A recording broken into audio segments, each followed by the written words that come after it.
Hello, everybody, and welcome back to the Modern Maze. I hope that you're having a beautiful day so far, and I trust that you're looking after yourself, your loved ones, and your community. I'm really excited to bring you today's episode. I had a fascinating and insightful conversation with Emma Bacon, who is the founder and executive director at Sweltering Cities. Emma is a passionate campaigner, organizer, and activist who has worked across social and environmental justice issues for over 10 years. And her organization, Sweltering Cities, is Australia's only national campaign and advocacy organization working specifically on issues related to extreme heat. 2023 was our hottest year when we look at the global temperature on average, and it appears as of right now that 2024 is going to break that record. 2024 is also expected to be the first year in recorded history that we go 1.5 degrees Celsius over pre-industrial levels. When I say pre-industrial levels, I'm speaking to the time before the Industrial Revolution, because the Industrial Revolution was when everything began to rapidly change. Our relationship with Mother Earth changed, the rate at which we had production and consumption going, the industrial machine, how much we began to destroy our planet. It was a turning point. And so pre-industrial levels, specifically talking about global temperatures, is often used as sort of a marker to refer to. So 1.5 degrees Celsius above pre-industrial levels. Why is that such a milestone? It's a significant one because this amount is exactly what the Paris Agreement aimed to avoid. In 2015, world leaders, they pledged to prevent global temperatures from rising by more than 1.5 degrees, and definitely not 2 degrees. The climate science showed us that going up to 1.5 degrees would mean just an absolute terrible time for the planet and for us as a result of that, and all other beings that inhabit it. And this was such a landmark moment because this is when all of the world's nations, for the first time, they agreed to cut the greenhouse gas emissions that were causing global warming. Now, you may also be hearing a new narrative about 2 degrees and 2 degrees being the actual target.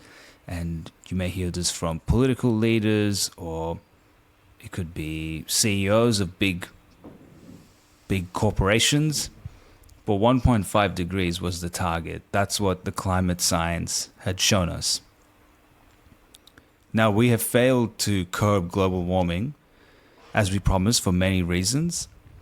But I do still believe and pray that we will be able to get this back on track, and that it's not like we've hit 1.5, so it just means we're going to go on forever. There's plenty of work being done to stop that, but there's a lot that we need to do as well. Sometimes I don't want to admit it to myself, but climate change is here. And while we talk so much about climate change mitigation, which is what do we need to change in today's world to repair our relationship to the planet, to stop the activities that damage her, what are the ways that we need to build new infrastructure and new systems and new technologies to support a more sustainable way of life. We also need to think about climate change adaptation, which is to say that climate change is here. What do we need to do to adapt to these new conditions? The first time that I consciously really began to ponder this was the IPCC report that was released a few years ago, which is the gold standard by climate scientists from across the world that talks about the effects of climate change and what does it mean now, what does it mean for the future, what do we need to do to stop it. It's a huge document, and I would highly suggest anybody checking it out who's interested in this, and I will include it in the show notes. But the thing in that report that stuck out to me the most was they talked about the fact that the damage that we've done to the earth means that we're going to be feeling the effects of this for at least the next few decades. So that's to say that if in some alternate reality, tomorrow we manage to stop doing all of the things that damage this planet, we would still be feeling the effects of what we've done so far for the next few decades. So the earth has the amazing ability to heal and repair, but we have to give it time. The earth runs on a different time to us, a different time scale, right? Like the earth works in millions of years, and that's the time frame. So we may wait and want the earth to heal naturally, but it takes time. And so we need to be prepared for the climate change that's here and that's expected to increase. And that's what today's conversation is about. It's about extreme heat. Who are the communities and people that are most likely to be affected by this?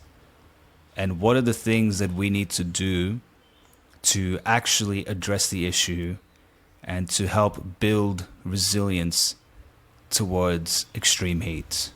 Because extreme heat is here for the next little while, and it's expected to increase. There's more and more heat waves are expected. So it's not the end of it. It may just be the beginning for this next little period. And I don't want to be too doom and gloom, but there are things that we can do. We just have to be advocating for them and actually implementing them, because there are people all across the world that are suffering as a result of this. And the most interesting thing, at least for me, about this discussion is the fact that it's the vulnerable communities that get hit the hardest. And this is not something that is unique to extreme heat.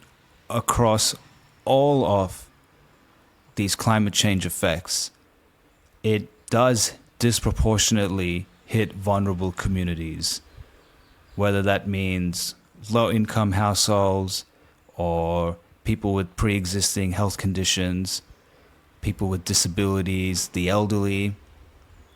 These communities are the ones that feel the effects the most, and the story of extreme heat is no different. At the end of the day, addressing extreme heat, as Emma so eloquently puts it together, is that it's a story about inequality, and addressing that as a true path towards helping people adapt to these new conditions. All right, let's jump into our conversation with Emma. I hope you enjoy. Hope you have a wonderful rest of your day, and I will speak to you next time. Namaste. Hello, everybody, and welcome back to the Modern Maze. So glad to have you here. I am thrilled and honored to be joined by Emma today, who is the founder and executive director of Sweltering Cities. And Emma, thank you so much for joining the podcast. How are you doing today? Thanks for having me. Yeah, I'm very well today. This is a funny time of year for us because we get busier in summer as it gets hotter, and lots of other people are sort of winding down for the year. So, you know, it's always a strange period for us, but I'm really excited about what we're going to be doing over the summer. Great to hear. So I was wondering if you could just start by telling us a bit about the heatwave problem, about sweltering cities, and sort of the goals that your organization is working towards? Yeah, sure thing. So I guess to begin with, something that's really important for people to know is that in Australia and across the world, heat waves are the deadliest environmental disaster. In Australia, they kill more people than all other environmental disasters combined, including fires, floods, and storms. People call them the silent killer sometimes because when people do pass away or the really drastic health impacts, people often feel that in their home, in their workplaces. These are private tragedies, often without those big images that we might get of floods, fires, or storms that really communicate the scale of the damage. Often we're really underestimating how dangerous heat can be. We've been working at Sweltering Cities for almost 5 years now on, working with communities who are most impacted by extreme heat in hot homes, hot suburbs, hot workplaces, more and more now hot towns and regional areas, to advocate for more livable, equitable, and sustainable communities. When we started at the beginning of 2020, we were primarily focused in Western Sydney. Western Sydney is really like the hottest region of Sydney. It's inland. It's next to the Blue Mountains. It can be 10 to even 15 degrees hotter than the coastal suburbs or surrounding rural areas. It's what we call an urban heat island area. All of our cities, lots of our towns have them. And so we started working with those communities, driven from the beginning by conversations with people who were saying, I am just feeling these sense of dread. I can feel the impacts on my health. I'm worried about my community. I'm worried I'm not going to be able to afford to keep cool, but no one's doing anything about it. And, the build-up of having those conversations and looking around and saying, someone should be doing something about this, and eventually saying, well, I guess we should do something about this. And that was the founding of Sweltering Cities in 2020. And since then, we've really expanded from Western Sydney to now have an on-the-ground presence in Melbourne, in Sydney. We had someone in Queensland last summer, and we're looking to expand to WA. So we're now truly a national organisation trying to put heatwave impacts on the agenda for the federal and state governments. I think our goal we can describe as putting the community voice and community experience at the heart of decision-making and better policy-making when it comes to heat. In this area, sometimes we consider, lots of climate impacts, but maybe heat specifically as a health issue and, with physiological causes, and I can go into that. But really, the heat wave risk is driven by structural inequality. So what we're doing is trying to have a cross-check, sector systems approach to say, this isn't just about giving people individual advice about how to be more heat wave safe. This is about saying, we need to collectivize this issue. It's not about putting a wet towel on the back of your neck, even though, that can be a good thing during a heat wave. It's about saying, how can we fix our housing system, our transport system, what's going on in these hot suburbs, hot homes, hot workplaces to make people safer? Because otherwise we're just going to see growing risk as climate change really cooks our cities. Mm-hmm. Mm-hmm. And I guess for those who are not in the know about specifically the urban heat island, I believe it's called, and the problem with modern cities, could you explain what's going on with our cities? Why is it 10 to 15 degrees hotter? Yeah, what's happening there? Yeah. What are urban heat islands? Great question. Well, urban heat islands are areas where the physical changes in the area, physical construction is heating up that area. And what's happening is you might have, very few trees or no trees, so there's no shade or evaporative cooling. You've got dark surfaces like dark roofs, dark roads, things like that attract more heat. And then you would have sort of concrete bricks, the type of materials that capture and then radiate heat back out. So it's not just, hot during the day, but it also these areas can have much hotter overnight temperatures as well. Mm-hmm. And I think for people to understand it, one of the best ways we think about it is this is the difference between standing under a tree in a park on a hot day and walking down, a street in maybe an industrialized area where there's no trees, there's just lots of concrete. And I think that will bring to mind for lots of people that difference when it comes to the physical materials around us. What this also means is that even though we have climate change heating up our cities like ovens, we need to both address climate change, but also look at how we've built our cities, how we will build our cities, what we can do to, regenerate, invest more in green design and better materials. We need to tackle both of those things. Absolutely. I think when I started looking into urban heat waves and heat waves in particular, I was surprised, but also not surprised that it's such a big systemic issue that's tied to things, and we can get into this in a little bit, with things like cost of living, building standards, and then obviously the big things going on with climate change. So it really is such a multifaceted problem, I would say. And I guess just for your organization with the advocacy piece, how have you guys managed to strike a balance between sort of addressing these local climate impacts, but then also engaging with that broader narrative of climate mitigation and adaptation? Totally. So I think like thinking about these binaries or these, things, separate ends of a spectrum around like mitigation, adaptation, local, global, things like that. A lot of the time, I think people who are policymakers or people who want to advocate for a very specific thing are like, here is the most important thing we can do.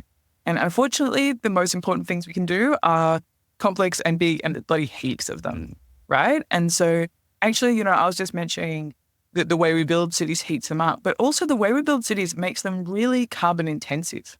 So if you think about the urban sprawl on the edge of our cities, some of our hottest suburbs, where their homes are being built to a energy standard that's not high enough, where there's not enough solar panels or there's not enough trees, but also it's a really car-focused environment. It's just not enough services. We're really locking in, really carbon-intensive, urban areas for decades to come, and we're going to need to retrofit so much of that to become sustainable. So, when we're thinking about mitigation and adaptation, it's also saying in order to reduce electricity consumption or switch more efficiently over to renewables, we need to approach the same problems that are also creating the urban heat island effect. So I think that those are things we've got to understand. From the beginning, when we were talking about the beginning of Sweltering Cities, some people said to us, adaptation is giving up. We need to be really focused on mitigation. That's the name of the game. I think from the beginning, we've understood that you can't work with the communities that we work with without acknowledging that they are already feeling the impacts of climate change. You've really got to come to people and understand, especially when it comes to heat and the people we work with, that they understand that, the difference between the summers of their childhood or even 10 or 15 years ago is not what they're experiencing now, and it's not what they feel like the future holds for them.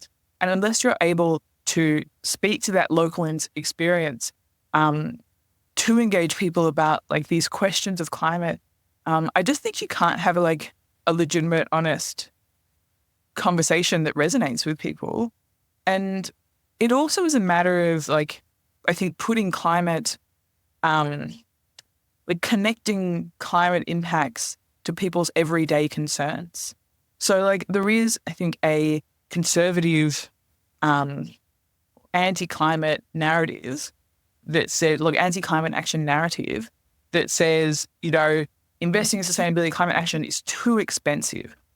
We need to, not upgrade housing design. We need to focus on doing things ways that they describe as the cheapest. And even though, cheaply built housing is not affordable to live in, there is that, narrative in the media and from anti-climate action politics.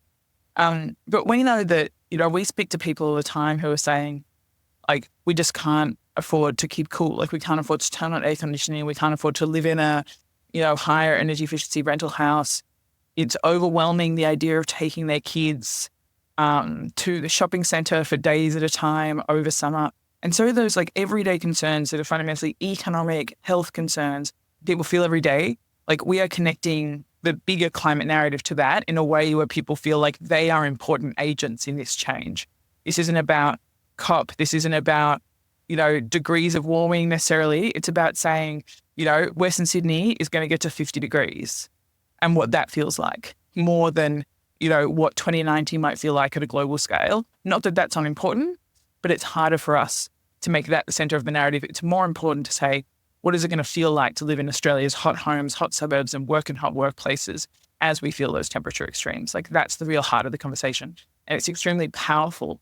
Like, I learn something new every week about how people experience heat in Australia. I think it's beautiful bringing that real narrative that people are living in the now and bringing that to the forefront of the conversation. I think is such a important thing. And I think that even I've learned a few things just by reading through some of the stuff that Sweltering Cities has done, right? Like, I think even in Melbourne, it's funny, we were talking about, urban design. I feel like there's a difference when, this is for people who live in Melbourne, but I go to a place like Coburg that's a bit more industrial, and there's warehouses everywhere, and there seems to be a lot of concrete.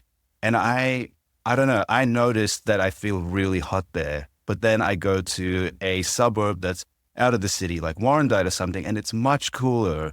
I know that those are very big polar opposites, but I think that just having that, that conscious awareness about your daily routine and how you're feeling. And I think air conditioning is such a problem in that it is such a huge polluter, and it's such a big, I think it's one of the biggest contributors of global electricity use, and the demand for it is 10%. just 10%. Yeah. 10% of global energy is used for air conditioning. Wow. Like, that's wild, right? And it's projected to triple. So it's just, I don't know, it's kind of like we're just stuck in a loop that's getting worse and worse. And 10% and going to triple, that's a huge amount of energy. And so it's not as simple as to what you're speaking about. It's not as simple as just chuck on the air conditioner and the fan. And you spoke about the marginalized groups. Could you explain, I guess, who are these marginalized groups, and how does extreme heat disproportionately affect them? You touched on the cost of living. But yeah, what are the other patterns that you've observed in Australian communities? Yeah, I think, one of the most powerful recent stories I've heard from someone, I think, to really illustrate this, is I've been doing some work in the northern suburbs of Melbourne with women from migrant communities who are carers, like who have kids or look after parents, things like that. We've been doing it with RMIT University. And I spoke with her, I met a woman, and she's a single mum from Pakistan background, and she lives in a rental home that gets really hot in summer. And heat has a different character everywhere in the country. In Sydney, it's really that western suburbs. It's really the geographic areas most impacted.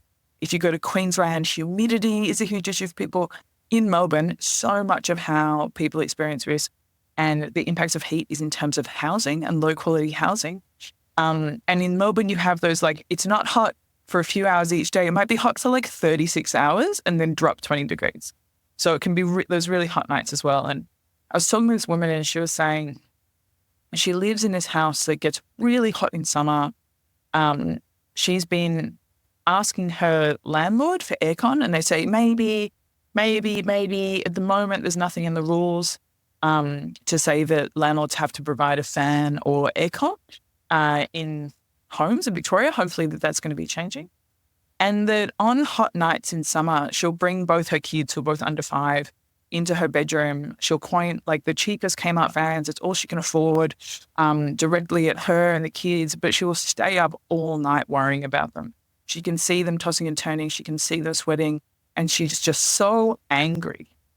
And, she told me that she'll stay up late at night, typing emails to her landlord saying, we have asked again and again for cooling, and you haven't acted on it. My kids are really sick. If something happens to them, what are you going to do about it? How are you going to feel? And then she wakes up in the morning and she deletes the email, and she just said, there's nothing I can do. There's no rules to protect me. There's nothing I can do. I think that's just one of thousands, and actually tens of thousands, hundreds of thousands of stories from across the country of where we see the intersection of climate and inequality and the health impacts that it's having. Not just the physical health impacts, because people do die, as I said, but also the mental health impacts and the social impacts. Because, we have, we know that like really tragically, like suicidality, mental health crises, like increase with temperature, but also like so does domestic violence. There's evidence saying hate speech, in fact, increases with temperature. So there's other social impacts. And it's people with the fewest resources who are most impacted. As I said, in Melbourne, lots of it's to do with housing, but across the country and in lots of places in the world, the hottest suburbs with the least trees and the highest urban heat island effect are also the poorest suburbs. And VCOS, the Victorian Council of Social Services, has in fact done a study overlaying the heat effect, like the heat island effect, with poverty for like different local government areas, and found that I think 5 or 6 of the hottest suburbs are also the poorest. So that's places like Brimbank in the west of Melbourne, where you have, a really high urban heat island effect. It can be 9, 10 degrees hotter, but also you've got people who, just don't have the option of going somewhere cooler. I spoke to a doctor who works at Sunshine Hospital, which is in that council area, and I said, "Oh, it must be really busy on hot days." And he said, "Yeah, it's busy in the emergency room, but actually the really sad thing is that people die in their homes and they're not found for a few days because they're really isolated people often who are older or people with disabilities." And that is, for me, just this, these are avoidable tragedies. Like, we know, like, what is causing this risk. Like, we know the low-quality homes and, disability and chronic illness and lack of resources to say, well, like, it's actually too hot in my house, I'm going to move somewhere else, I'm going to go to a hotel, I'm going to get aircon. That's actually what's killing people. You can overlay, across all our cities, you can overlay maps of the hottest suburbs with things like, where the majority of people, like more people with disability live. You can overlay it with income and find that people with the lowest income live in those areas. I've seen a report of child poverty specifically, and the areas with the highest child poverty rates are also the hottest suburbs. And so then you think about like kids walking to school on hot days and like what it would be like to live in a hot home, to walk to school on streets that, like in Western Sydney and South Australia, across the country, might be 40, 50 degrees. You're a little kid and or even a big kid, whatever. And how are you meant to learn? Like, how are you meant to pay attention all day? How are you meant to really throw yourself into your studies if you're exhausted and hot and dehydrated and you're going home yet again to a hot home night after night? And, it's these type of things that, again, it's not rocket science. We don't need to study complex solutions for all these problems. We can see that it's about inequality. We can see it's about poverty. We can see it's about, discrimination that people experience for different reasons. But we can actually say we're going to solve the problem. And, we might not be able to stop heat waves. We know heat waves are going to get worse, but we can actually prevent heat wave disasters. But we've got to really be getting to that, heart of saying, these are big issues that require really ambitious programs, and it's got to start with poverty and housing injustice. Mm-hmm. Mm-hmm. Mm-hmm. And when we're, speaking about people passing away in their homes, which is just, a horrible mental image, what are the reasons that hate has this effect on people? Like, what happens to somebody when they're stuck at home and there's no aircon and they're feeling the heat? Physiologically, what's happening in those moments? Yeah. I'm not a science person, so everything I'm about to say has been absorbed from other people who are science people. But I can tell you, I know a fair amount about this. I'm happy to sort of describe it. The people who, we understand as traditionally most physiologically at risk are people who, for different reasons, their bodies are less good at moderating or maintaining their internal temperature. So that's little babies, really high risk, older people whose bodies aren't as efficient as cooling their bodies, people who are pregnant, people who are on lots of different medications, including antipsychotics and antidepressants, that might change the way your body can manage internal temperature, which includes pushing the blood around the body, sweating, things like that. What also, if we're thinking of people who specifically have risk, one of the reasons why we're significantly undercounting heat deaths and heat-related illness in Australia is because often when people go to hospital, they're not being registered as you've got heat stroke or heat exhaustion, even if they might have heat exhaustion. They're often there because of crises that are cardiovascular or respiratory, because people who might have existing cardiovascular problems, it puts even more pressure on your heart to pump blood, to cool yourself, and then that causes a crisis. So people are being maybe registered as a heart attack or in respiratory crisis because that's one of the underlying causes for them that triggers it. So even though heat is a problem, what it does is it's exacerbating existing illnesses.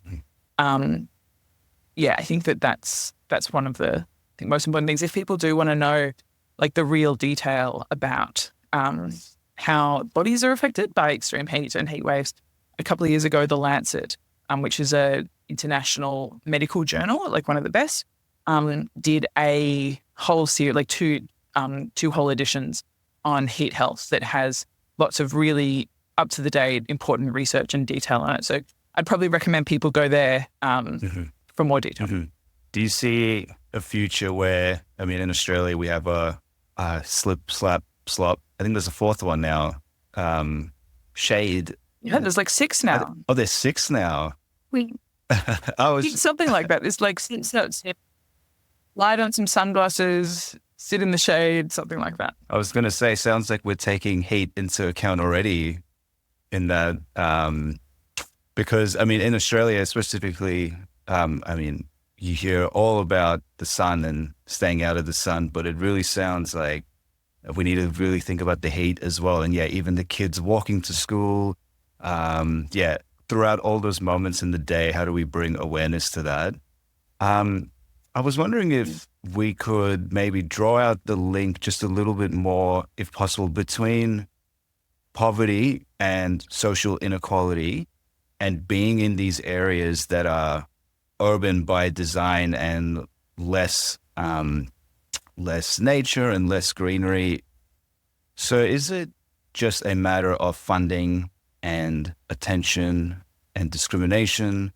Sort of what are the reasons that these marginalized people find themselves in these urban areas that are prone to the urban heat island effect? Yeah, I think it's partly due to historical planning, and it's partly due to underinvestment now. So to tackle the first one, from the 1950s onwards, and even before that, Australia really adopted the American model of a car-centric city. So lots of urban sprawl, big distances, wide roads, things like that. And, if you think of, people might think of different Australian cities about, what it's like to be in the inner east of Melbourne, around Prime, places like that. You've got lots of narrow streets, back streets with trees, things like that. Or the inner west and the eastern suburbs of Sydney, again, really mature trees, more parks, things like that, also closer to the water. And then you've got sort of the sprawling suburbs where you have a combination of industrial estates, but also, again, suburbs and communities that are intended to be navigated by cars rather than by people, fundamentally. And areas like that are internationally across the world in Los Angeles, as I said, these hot suburbs are often places where the poorest people live.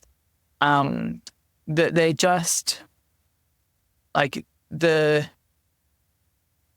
development of, I guess, these working class communities that were living in suburbs dominated by car usage rather than older, richer suburbs, has also over time, I guess that has been entrenched by having councils or like state and federal government investment that doesn't really tackle like these issues. Like we still have a far bigger investment at a state level in more roads than we do in bus infrastructure. For example, in Sydney, the state government doesn't even consider themselves responsible for bus shelters. They say it's a local council problem.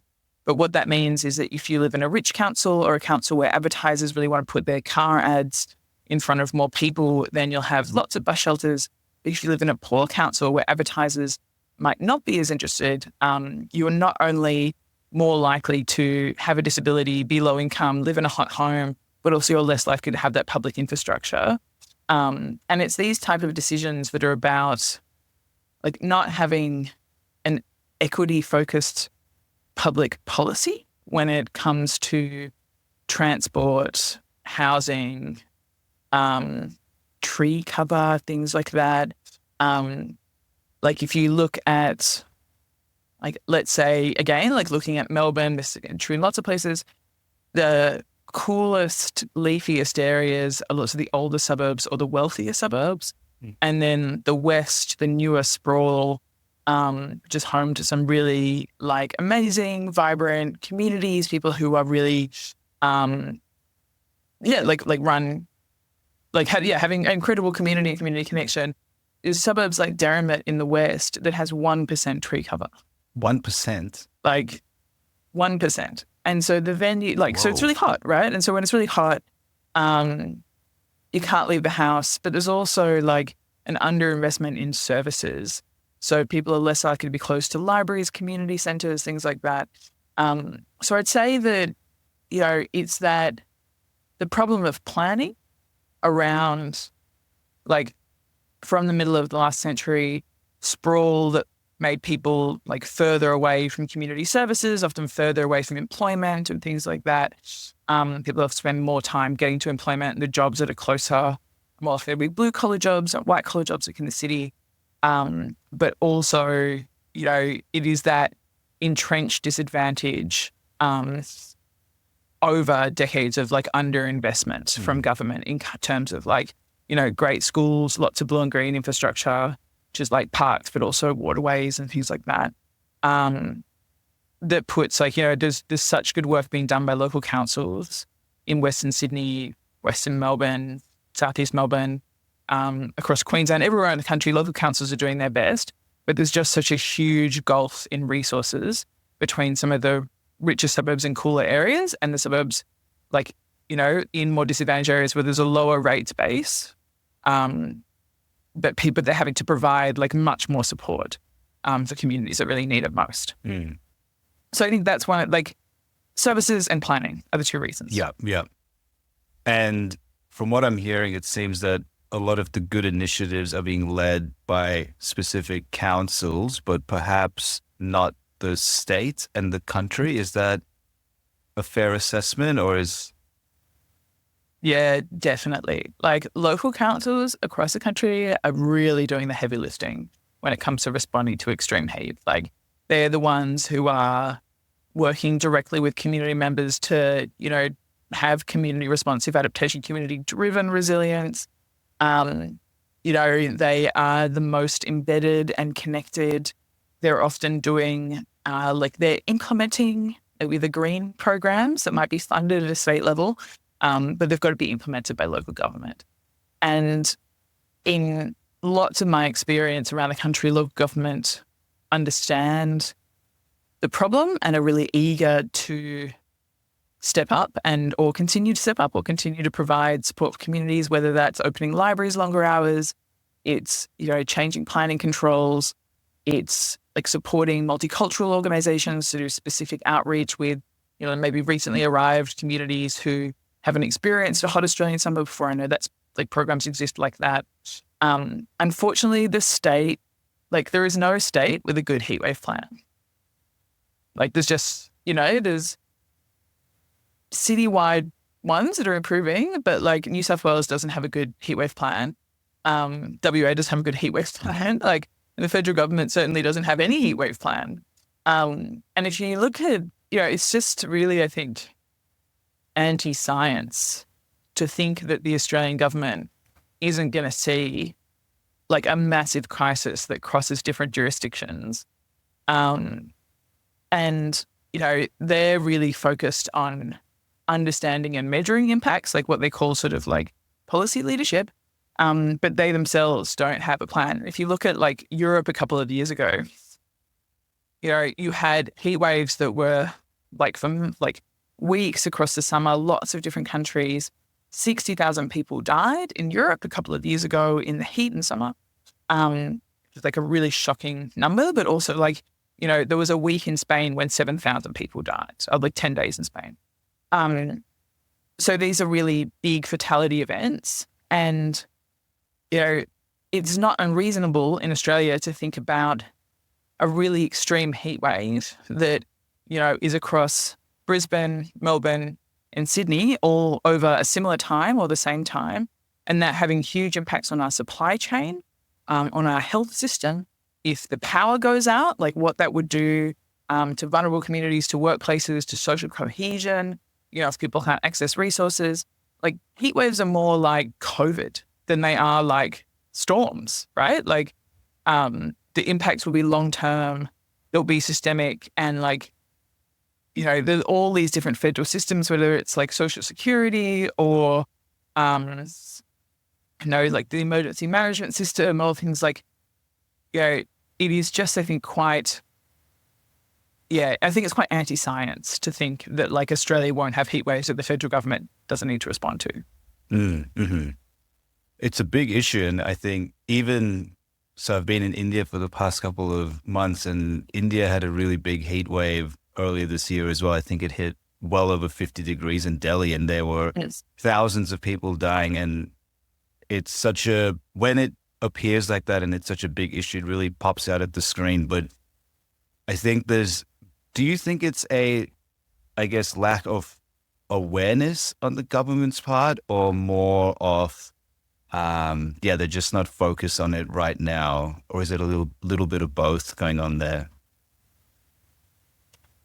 I think 2 years ago, I would have said to you, I think the state and federal governments don't really understand the level of risk. And that's not true anymore. Like they really do understand, mostly like the level of risk. But there is a conscious push from the federal government and like often from state governments as well to push responsibility for managing heat waves, extreme heat impacts onto individuals, onto local council, onto already like underfunded and really busy community organisations. And that's everything from, people who provide community services to community legal centres, to domestic violence services, to mental health services. Those are the organisations that are absorbing this risk that we know, like we already know that this risk exists. We know that these problems exist. So it's being absorbed, like it's a conscious decision to push those organisations to absorb the risk without, like, or individuals or the government, without empowering them to like be part of the solutions more. Like state and federal governments still control planning controls. Like they control the transport budget and the health budget. And like state governments control like the renters rules across the country. So building like codes, I'm sure. They're pushing responsibility to people to like, would it be building codes as well? Or building standards, codes are state and all federal. Of that, yeah. Both. Yeah, all of that, right? And like, that's like an example is like saying, oh, like it's really hot, you need to keep yourself safe. Like you need to drink lots of water, stay awake, all things like that. But we're not going to update the rental minimum standards that say your landlord needs to provide a safe environment.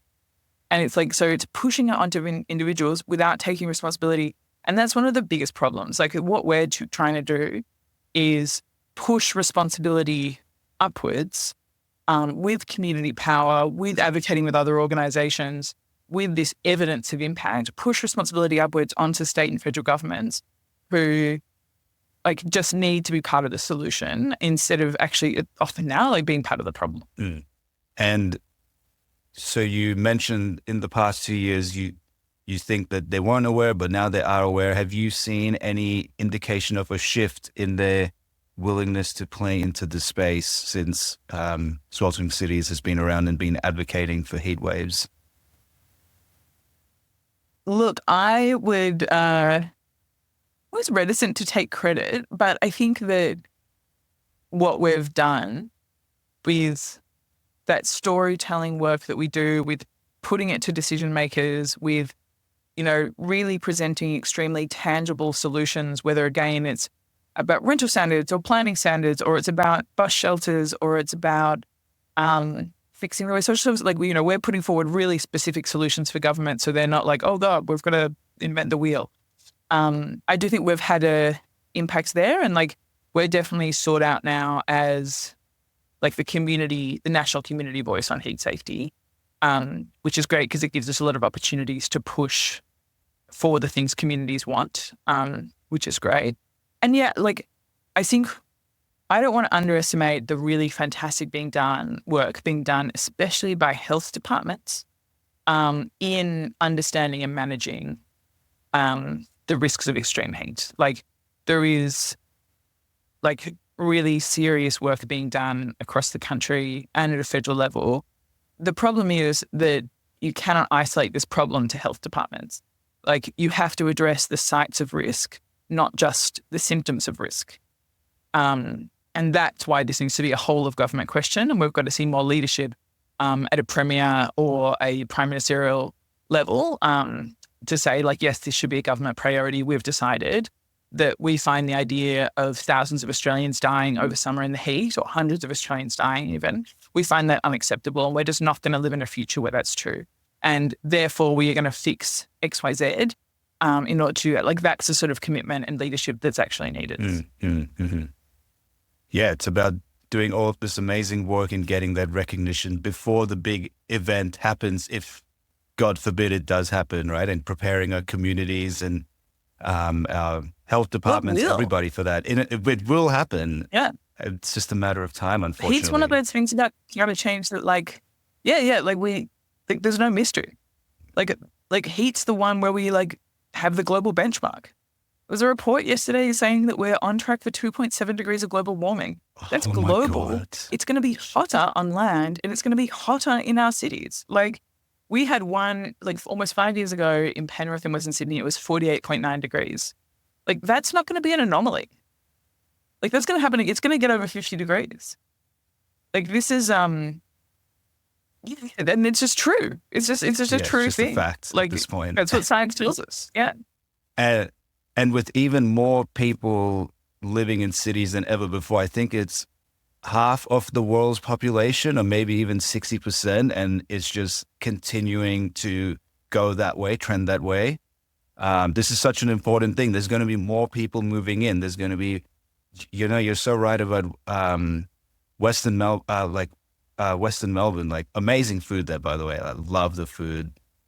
Best. Agreed. Best. Yeah. But as more and more people move in, I'm seeing all of these new developments and these new suburbs and these new areas, and all of them, they have those, black asphalt roads and black ceilings and not much greenery. And so, as more and more people pile into cities, we need to be proactively thinking about how we're actually building this. And that's where state and federal really come into making these sort of bigger changes, and putting it on the individuals is, that's a tough position to put someone in. It really is. And especially we were talking about, the cost of living crisis, something that not interested me, but something I hadn't considered about heat waves and is the social isolation as well. I'm sure will be is such a big factor as well. I think about specifically lockdowns and sort of the after effects of that, and a more isolated society in general, from what I notice and I think is the truth. To me, that's something that worries me as well, is that with more heat waves, people just stuck inside, isolated, like you were speaking about DV issues and mental health. I see that as a real problem as well, just being isolated indoors separately as a result of the heat. And it is, in any disaster, isolation is deadly. Whether it's a flood, whether it's a fire, it's a storm, it's your connection with your neighbors and your community is one of the ways you can be safest. And that's true before, during, and after disasters. And isolation definitely kills in heat waves. And again, it's that social crisis of you've got people who are really isolated and they live in areas where even leaving the house on a hot day, if you're an older person living in a hot suburb, it's been 35, 40 degrees for a week. You might not be leaving your house, you're not going to appointments, you're not seeing your friends, you're not socializing. We've done these big summer surveys and found that huge numbers of people across the country are saying they're avoiding exercise, they're avoiding socializing, they're avoiding running errands on hot days, which is all leading to socialization, specifically really a risk for older people who might not have the same social networks, workplace networks that other people have. There's the Council of the Aging, New South Wales has just put out some really powerful reports about the shockingly high numbers of older people who are experiencing social isolation. And it's that, tragic story of people feeling like they're too unwell to leave the house, but also not necessarily understanding how much risk they're at themselves in their homes. And it's not just death, obviously, that's the most tragic thing, but also having a worsening of your illnesses, or increasing, disease, getting worse, chronic illness getting worse, that also has this long tail of impacts on people where,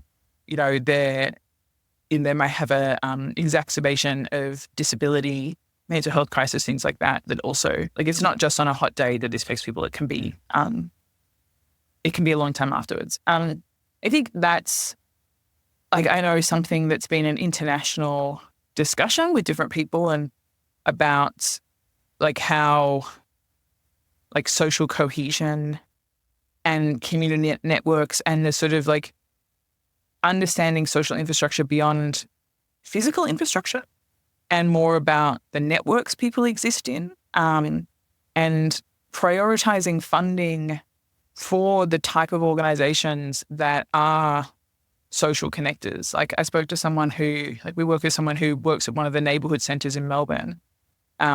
She said one of the people who visits their neighborhood center recently said to them, when I'm here is sort of the only time I hear my name, week to week, because, her kids live pretty far away and they call sometimes.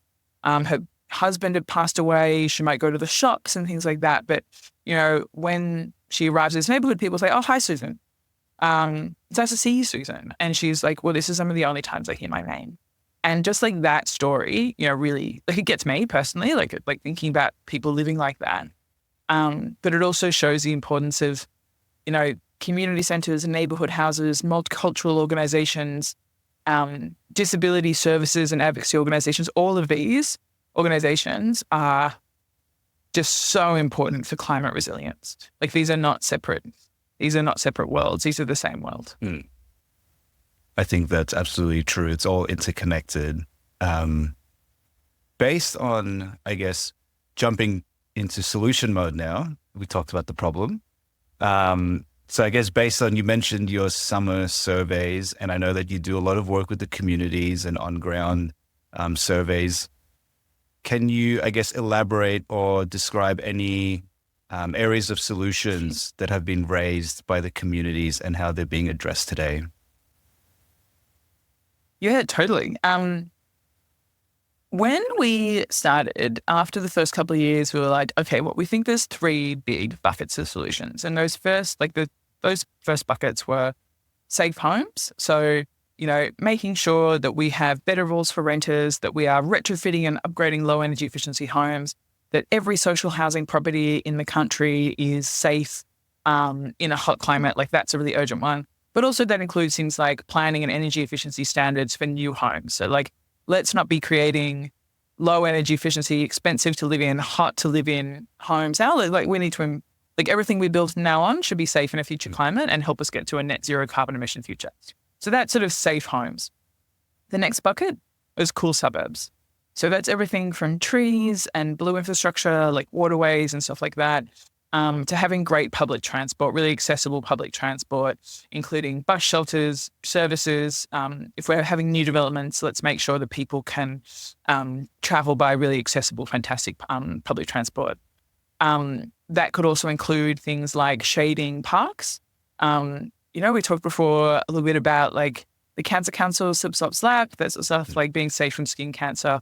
Having shade over playgrounds is a really simple thing that we can do, along with putting bubblers and bathrooms there. Say like, this is a cool place for people to go in summer to socialize, to be with their kids. And it just like those few degrees, or maybe even more than that, different degrees to the touch or in the air at a playground just makes them a lot more accessible and cooler.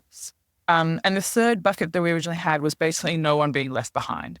So let's make sure that we are enhancing our like disability support, domestic violence, mental health support for people during heat waves. That really proactive, accessible healthcare could also include having a phone register where the Red Cross or government, like the Red Cross does it in South Australia, calling people who we know are at risk and checking in on them and saying, how are you feeling? Do you need support? Do you need to go to the doctors? And addressing that isolation question, like that's about social cohesion. And more, we're also thinking about food security in that bucket, and how to make sure that, the enormous number of Australians that now either live in severe food insecurity or day-to-day are struggling to put food on the table for them and their families or skipping meals, that a heat wave doesn't exacerbate that crisis for people, whether because of supply chain issues or, again, not being able to leave the house, to go somewhere cool. So those were our first three really practical buckets.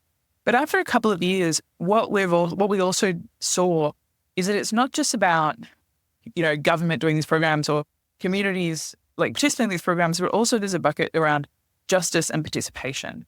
So, the best way to make communities, workplaces, homes safer into the future is to make sure that people can participate in deciding like what a livable, equitable, sustainable city looks like, empowering them to participate in design, infrastructure, planning questions, and not in a way where it's filtered through like well-meaning or maybe not so well-meaning consultants who are saying like, here is the narrow version of what you can participate in making a decision on, but actually saying like, we know that the people like who live in a suburb, who live in a town, have a real interest in it being safe and their communities being safe. What does that look like in a more participatory way?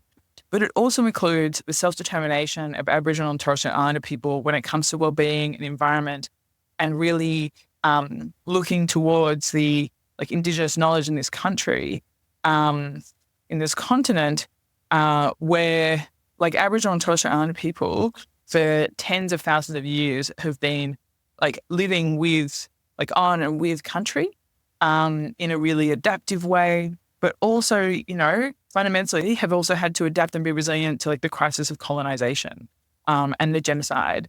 And we are lucky enough to live like with like on a continent where you have this science, like tens of thousands of years of science, of connection, of community, of design, of innovation, and that both, self-determination for Aboriginal and Torres Strait Islander people in designing, whether it's the housing, communities, health systems, well-being, justice, like fixing the justice system that they specifically participate in, but also, saying like, how can we lift up the principles, the ways of working, the ways of being in relationship with country that come from those communities in order to help heal all of our collective relationship with country in order to make it more climate resilient. I think that bucket is where we put, like, obviously it informs everything. But like that's something that really became clearer and evolved, and we articulate a lot more.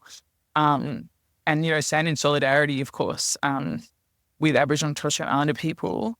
And the other thing I would put there as a bucket is, like in that bucket of justice and participation, is about unions and workplaces and making sure that workers have the rights and the support to advocate for and design safe workplaces and safe work practices.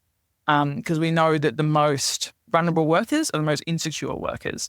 So when that comes to garment workers in hot rooms, garage in suburbs, or food, like agricultural workers, who are working on farms without protections, without support, who are often migrant workers. We need to make sure that every workplace in Australia has a climate safe plan and a heat safe plan, and that unions are empowered and supported in the workplace through OH&S reps and others to really be at the table in designing those plans. Thank you so much for running us through that. It really sounds like an amazing, holistic way of looking at this. And I love what you touched on, specifically with community and the Indigenous perspective as well, taking that into account. Just quickly, speaking about participation, how can people get involved? How can people reach out? How do people get involved in the work that Sweltering Cities is doing today? Well, the best thing for people to do, I guess there's 3 things we can do. Follow us on social media. We're probably most active on Instagram. So if you're on that platform, keep an eye out, share what we're sharing over summer. You can go to swelteringcities.org and it will prompt you to sign up to our email list. That's where we keep regular updates about campaigns, about news, things like that. So please join that email list. And there's also a Get Involved tab there. So if you'd like to, get in contact, have a conversation with one of our community campaigners about either a local issue, or if you'd like to support our work in any way, we would really welcome that. I got a message a couple of days ago from someone who's a post deliverer, mail deliverer. And they're saying I just want to share my story. There is no plan. It is so hot. I don't know what we're going to do over summer. And even people getting in contact to share those stories of your everyday experience, that helps us build out this evidence to demonstrate the collective problem. So really encourage people to get in touch via our website. Amazing. Well, thank you so much for jumping on the show today. And thank you for all the work that you're doing at Sweltering Cities. It really sounds, just incredible how you're taking that on the ground narrative and building it up, right? It's the bottom up, but top down approach as well. So yes, I love all the work that you're doing. And yes, thank you very much. And I hope you have a beautiful day. No, thanks for having me. I hope you have a beautiful day as well. Bye, everybody.